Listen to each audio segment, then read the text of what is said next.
আর হলে আমাদের ওয়ার্ড বিএনপির সিনিয়র সভাপতি ওয়ার্ড বিএনপি। কি অবস্থা হলো, কি শুনেছেন বলেন তো আজকে? আমরা এসে শুনলাম যে এই জায়গা থেকে প্রথমে গুলি করেছে, পরে এখানে গিয়ে বম মেরেছে। হ্যাঁ, কয়টা গুলি করেছে? 5টা। ওর কি 5টা গুলি ওর শরীরে? তারপরে বম মেরেছে, যখন গুলিতে না পড়েছে তখন বম মেরেছে। এখন কি মনে হচ্ছে আপনাদের কাছে? আমাদের মনে হয়েছে এখন সে তো নিজেই চিনিছে, তারপরেও হলে তার কাছ থেকেই আমরা শুনতে পাবো। এখন আমি কুষ্টিয়ায় যাবো, ডাকছে, গেলেই শুনতে পাবো। আপনি কি দায়িত্ব আছেন? আমি 9 নম্বর ওয়ার্ডের বিএনপির সভাপতি আছি, ওয়ার্ড সভাপতি। কি নাম আপনার? আমার নাম হাজি ফরমান মিয়া। সকালবেলায় আমরা যখন নামাজ পড়তে যাই তখন উনি হাঁটতে আসে, আমাদের সাথে 4টায় প্রায় দেখা হয় যে 4টা থেকে হাঁটতে আসে, আমরা নামাজ পড়তে যাই। আমার বাড়ি হচ্ছে এই যে এই স্কুলের পিছনে, আমরা হাঁটতে আরও নামাজ পড়তে আসে। এই সময় আমরা নামাজ পড়তে গেছি, নামাজ পড়ে বেরিয়ে শুনছি যাকে গুলি করেছে বা বম মেরেছে।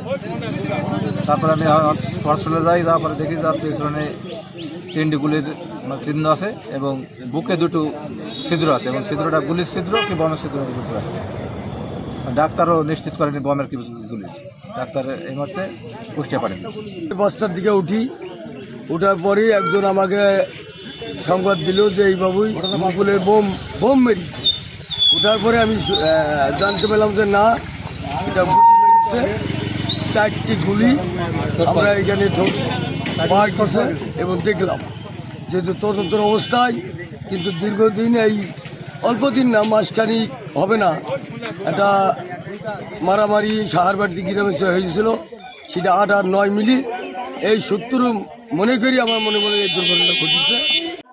আজকে ভোরবেলায় আমরা একজন ব্যক্তি তার গায়ে গুলি লেগেছে শুনে আমরা ঘটনাস্থলে আসি। ঘটনাস্থলে এসে জানতে পারি যে তাকে ইতিমধ্যে কুষ্টিয়া সদর হসপিটালে নিয়ে যাওয়া হয়েছে চিকিৎসার জন্য। আমরা ঘটনাস্থলে আসলাম, ঘটনাস্থলে আমাদের টিম সহ আমরা ঘটনাস্থল পরিদর্শন করলাম।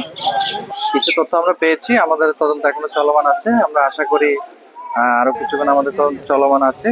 তথ্য পেলে আমরা এবং অভিযোগ পেলে আমরা পরবর্তী আমাদের যে আইনগত ব্যবস্থা সেই ব্যবস্থা আমরা গ্রহণ করব।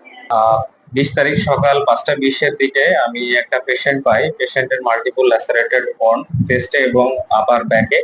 তো পরবর্তীতে আমি পেশেন্টের প্রাইমারি ইভালুয়েশন করে দেখি পেশেন্টটা শকে আছে।